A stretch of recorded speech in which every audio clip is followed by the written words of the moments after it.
विशेष प्रकार से मंत्र जप करने पे नाना प्रकार की सिद्धियां जल्दी हो जाती हैं। साधक का प्रश्न है मानसिक तरंगे। प्रश्न, साधना में मानसिक तरंगों की क्या भूमिका होती है? क्या अति कार्यशील मानसिक तरंगे लाभदायक होती हैं? देखिए, सर्वप्रथम इसको समझने से पूर्व यह समझना पड़ेगा, जो एक मंत्र है अथवा कोई भी शब्द है वह ध्वनि का समूह है, और विशेष प्रकार की जब ध्वनियों का सम्मिलित स्वरूप बनाया जाता है उसे मंत्र कहते हैं।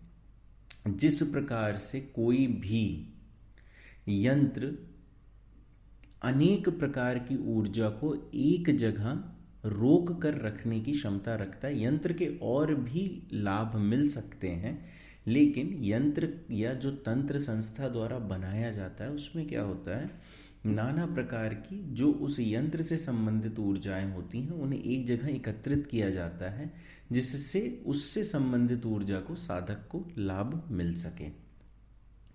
अब आते हैं मंत्र पे कि जो मानसिक तरंगे होती हैं उनकी क्या भूमिका होती है।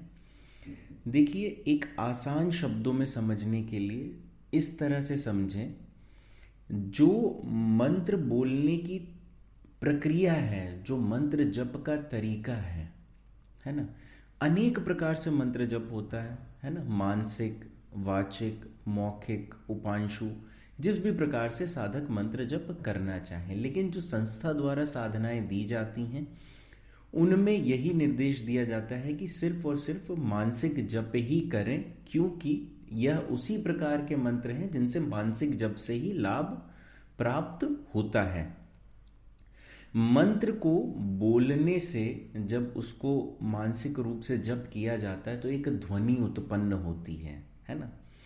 अब वो ध्वनि जब जो शक्ति की ध्वनि के साथ मेल खाती है, अगर इसे थोड़ा सा प्रैक्टिकली समझने की कोशिश करें तो आप इस प्रकार से समझ सकते हैं कि यदि किसी ने ट्यूनिंग फोक्स के एक्सपेरिमेंट किए होंगे फिजिक्स में, है ना, यदि किसी ने नहीं भी किए हैं तो आपको कुछ भी सोचने समझने की चिंता करने की आवश्यकता नहीं है।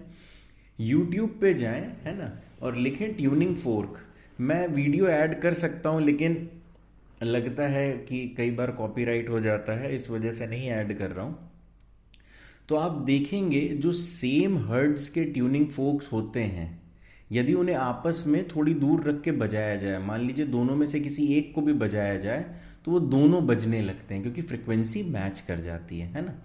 ठीक इसी प्रकार से जब मान लीजिए जो मंत्र की रचना की गई है वो एक शक्ति को आधार में रखते हुए की गई है कि इस शक्ति की जो ध्वनि है, जो फ्रिक्वेंसी है वो ये है। देखिए, ध्वनि और फ्रिक्वेंसी एक चीजें नहीं है ना, लेकिन समझने के लिए मैं बता रहा हूं।